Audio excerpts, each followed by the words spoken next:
मैं इस वक्त मौजूद हूँ सिविल डिस्पेंसरी पिंजेड़ी के अंदर और यहाँ पे मेरे साथ मौजूद हैं सीनियर मेडिकल टेक्नीशियन वहीद साहब। आइए हम इनसे पूछते हैं कि इस डिस्पेंसरी के अंदर किस तरह का काम जारी है और इनको किस तरह के मसाइल दो चार हैं और हम इनकी किस तरीके से मदद कर सकते हैं। अस्सलाम वालेकुम। अस्सलाम वालेकुम जनाब, क्या हाल है आपके? ठीक है जनाब? हम ठीक ठाक है सर। पहले तो मुझे वही बताएं कि यहाँ पे लोगों को किस तरह की सर्विसेज मिल रही हैं, क्या आप उससे मुतमिन हैं? निकी भाई, सबसे पहले तो मैं आपका शुक्रिया अदा करता हूँ कि आपने अपना कीमती वक्त निकाल पे हमारे पास यहाँ पे तशरीफ़ लाए हैं।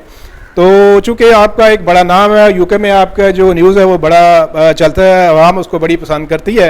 चूँकि मैं यहाँ पे इस सिविल डिस्पेंसरी में पंजेड़ी से मेरा तल्लक है, यहाँ का मैं मकामी बाशिंदा हूँ, ये मेरा घर है। मैं यहाँ पे सर्विस पिछले 2 साल से अपने लोगों को मुहैया कर रहा हूँ और मेरे लिए ये बड़ा खुशकिस्मती का मकाम है कि मैं अपने लोगों को 24/7 जो है ना सर्विस मुहैया कर रहा हूँ।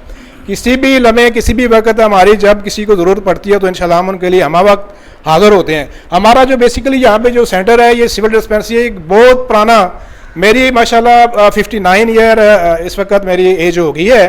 तो मैंने भी इस अपनी डिस्पेंसरी अपना इलाज मुआवजा बचपन में जब मैं स्कूल पढ़ता था तो यहाँ पे हमारे डॉक्टर नज़ीर साहब होते थे, अल्लाह पाक उन्हें जन्नत फिरदौस में जगह था फरमाए, वो फोत हो गए हैं। तो मैं भी यहाँ पे आके उनसे मेडिसिन लेता था अपने सेहत के लिए, तो यहाँ पे हम आते थे। अब मेरे लिए ये बड़े खुशकिस्मती मकाम है कि मैं यहाँ पे अपनी सर्विस जो अपने लोगों को मुहैया करूँ।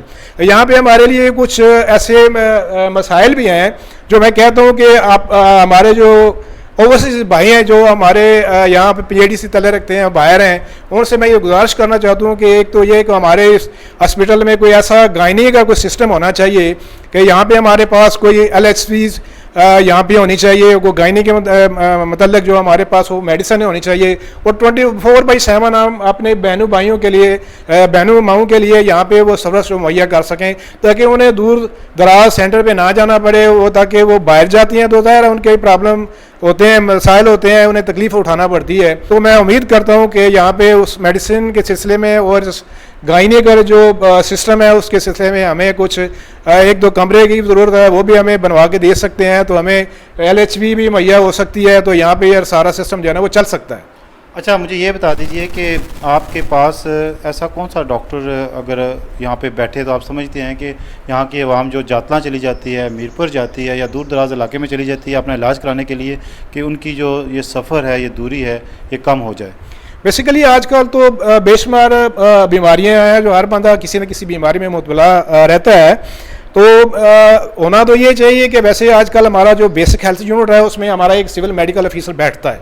चूँकि ये सिविल डिस्पेंसरी है तो यहाँ पे भी आ सकते हैं, लेकिन आप लोगों की कोशिश की वजह से कि आप हमारे सीनियर ऑफिसरान जो हैं, हमारे महकमा के जो हेल्थ मिनिस्टर हैं, उन लोगों से मिल के आप यहाँ पे किसी एक बंदे को यहाँ पे अपॉइंट करा सकते हैं। अगर हमारा यहाँ पे सिविल मेडिकल ऑफिसर बैठता है या कोई लेडी डॉक्टर हमारी यहाँ पे बैठती है तो बहुत सारे हमारे जो मसाइल हैं वो हल हो सकते हैं।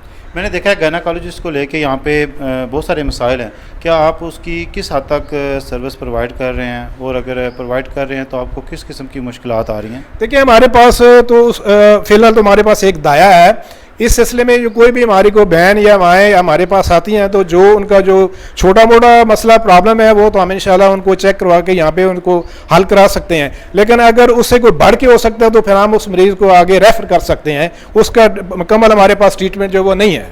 आपकी बातों से मैंने अंदाज़ा लगाया आप ओवरसीज़ को रिक्वेस्ट कर रहे हैं, किस तरह की ओवरसीज़ आपको हेल्प करें, क्या चाहते हैं आप उनसे? देखिए जी, इससे पहले भी मुझे 2 साल, जैसे मैंने पहले भी आपसे गुजारिश की है कि 2 साल हो गए हैं मुझे इस सेंटर पे आए हुए।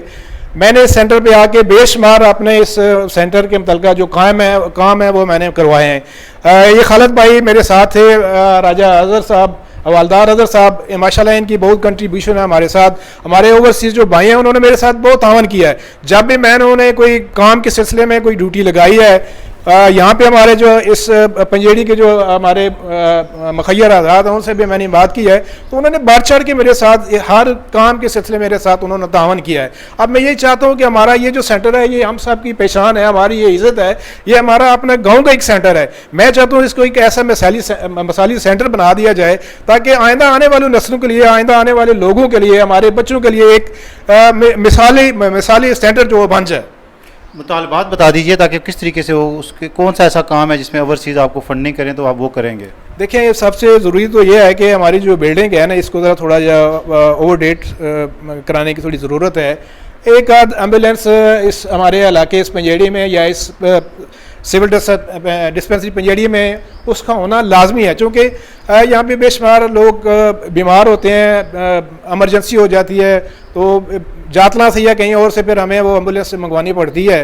तो मैं चाहता हूँ कि यहाँ पे इस तरह का कोई ऐसा सिस्टम बना दिया जाए कि जो बीमार लोग होते हैं उनको ज़्यादा तरद्दुद या तकलीफ़ ना करनी पड़े। शुक्रिया। इस वक्त मेरे साथ आगे मौजूद हैं राजा हसन अली, जो कि एक एजुकेशन डिपार्टमेंट से रिलेटेड हैं, काफ़ी शऊर रखते हैं। आइए हम इनसे जानते हैं कि ये क्या कहेंगे। जी अस्सलाम वालेकुम मोहम्मद नकीब साहब, थैंक यू सो मच। एक तो आपने मुझे जो ना अपॉर्चुनिटी दी है वंस अगेन। मैं वहीद साहब के साथ ना पहले डिस्कशन कर रहा था गायनी को लेके, तो जब मैं इधर सेंटर में आया हूँ तो मैंने यहाँ पे बाहर देखा, यहाँ पे माशाल्लाह इनके पास स्पेस काफ़ी है, तो बाहर जगह है, लेकिन बिल्डिंग जो है ना वो रेलिवेंट रूम्स नहीं है, ठीक है ना।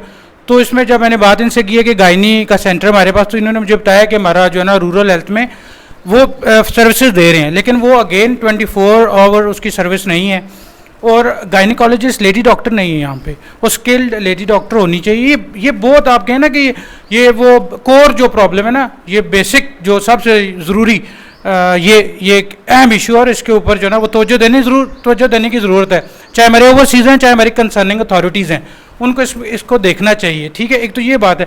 दूसरे मैं एक और चीज़ हाईलाइट करना चाहूँगा, मैं वहीद साहब से बल्कि अभी पूछता भी हूँ। एक तो ये जो वैक्सीनेशन सेंटर है, ये हमारा वैक्सीनेशन सेंटर था, मुझे ये बताएं कि ये जो बच्चों के हवाले से जो बेसिक वैक्सीनेशन है वो सारी यहाँ पे लग रही है? यहाँ बिल्कुल बिल्कुल जी, वो इंशाल्लाह हमारे पास अवेलेबल है, और वो काफ़ी मिकदार में हमारे पास वो अवेलेबल है। मैं खुसूसन अपने district health officer doctor Naeem Juman साहब का शुक्रिया अदा करता हूँ को हर सिलसिले में हमारे साथ वो बड़ा तावन करते हैं। हमें जिस मेडिसिन की ज़रूरत पड़ती है, कोई हमारा कोई मसला मसाइल होता है, वो हम वक्त हमारे साथ बड़ी शफकत फरमाते हैं। हमारे पास वैक्सीनेशन सेंटर मौजूद है, हमारे पास वो स्टाफ मौजूद है। कोई भी बच्चा जब हमारे पास आता है वैक्सीनेशन के सिलसिले में, तो इंशाल्लाह हम उसको बिल्कुल अच्छे तरीके से उसको मैनेज करते हैं, उसको सारी जो वैक्सीनेशन है वो उसको हमको प्रोवाइड करते हैं। चलिए, बहुत अच्छी बात है। यहाँ पे देखें, मैंने पहले बात किया स्पेस की, तो इनके साथ जब मेरी डिस्कशन हुई है ना, तो ये अब इनके पास जगह है, तो ये मॉडल डिस्पेंसरी बन सकती है। क्यों सर? मॉडल डिस्पेंसरी का इसको हम जो ना वो एक डिज़ाइन दे सकते हैं, ठीक है ना, डिज़ाइन दे सकते हैं। Thank you very much Hasan साहब। इस वक्त मेरे साथ मौजूद हैं यहाँ की बहुत मशहूर शख्सियत हैं, इनको तो देखते साथ पंजेड़ी की आवाम पहचान जाती है। आइए हम इनसे पूछते हैं कि इनका क्या कहना है। अस्सलाम वालेकुम। ये जो डॉक्टर वहीद साहब पहले इधर से जब से ये आए हैं, पहले अस्पताल की हालत बहुत नाकस थी, लेकिन इन्होंने आकर बहुत मेहनत की है और अभी इन अस्पताल की हालत बहुत अच्छी की है, और इनका स्टाफ बहुत लोगों के साथ तावन करता है। दवाई वगैरह भी हर मरीज़ को मिलती है, और टाइम के ये बहुत पाबंद हैं और अपने टाइम से आते हैं और टाइम से जाते हैं। Thank you ji. Thank you. मेरे साथ मौजूद हैं जनाब, एक सियासी कारकुन भी हैं, समाजी भी हैं, और हर लिहाज से कोशिश होती है इनकी कि गा बगा लोगों की मदद की जाए। आइए हम इनसे जानते हैं कि इनका क्या कहना है। जी खालिद साहब। बिस्मिल्लाहिर्रहमानिर्रहीम। आज हम सिविल डिस्पेंसरी पंजेड़ी में मौजूद हैं। माशाल्लाह ये काफ़ी अच्छा अदारा हमारे गांव के हवाले से, इसी तरह रूरल हेल्थ सेंटर पंजेड़ी में मौजूद है। इन दोनों जो अदारे हैं इनकी रकबा बहुत ज़्यादा है माशाल्लाह, और मैं ये गुजारिश करूँगा गवर्नमेंट से, अब तो हमारे जो प्राइम मिनिस्टर हैं वो भी इसी यूनियन कौंसिल से उनका तल्लक है, तो वो कोई ऐसा किरदार अदा करें, यहाँ के लिए स्टाफ अगर मुहैया करते हैं, डॉक्टर मुहैया करते हैं, तो मैं वसीयत अवर हम जो इस मट्टी के लोग बरतानिया में, यूरोप में और अमेरिका कनाडा में मौजूद हैं, हम ये यकीन दिलाते हैं कि जो यहाँ सहूलतें चाहिए वो हम मुहैया करेंगे, आप स्टाफ मुहैया कर दें, तो इंशाल्लाह हमसे जो किरदार अदा हो सका हम अपना मुस्बत किरदार अदा करते रहेंगे। ये तो नाज़रीन देखा आपने कि मेरा इंटरव्यू लेने का मेन मकसद यही है कि पंजेड़ी का एक बहुत बड़ा नाम है। पंजेड़ी की आवाम, अगर मैं कहूँ कि दुनिया के बहुत सारे मुल्कों में रिहाइश पजीर है, तो ये गलत नहीं होगा। मेरा ये इंटरव्यू लेने का मेन मकसद उन तक ये मैसेज पहुँचाना है कि आपकी ज़रूरत पंजेड़ी को है और पंजेड़ी को तवज्जो चाहिए। और मेरी साथ ही साथ रिक्वेस्ट है उन वेलफेयर और उन चैरिटीज़ को जिनके पास एम्बुलेंसेस की सर्विसेज मौजूद है, अगर वो अपनी एक एम्बुलेंस सर्विस अगर इनको डोनेट करें तो मेरे ख्याल में ये सबसे बेहतर होगा और बेहतर तरीके से उसको इस्तेमाल कर सकेंगे। नकीब राजा, UK1 न्यूज़, पंजेड़ी।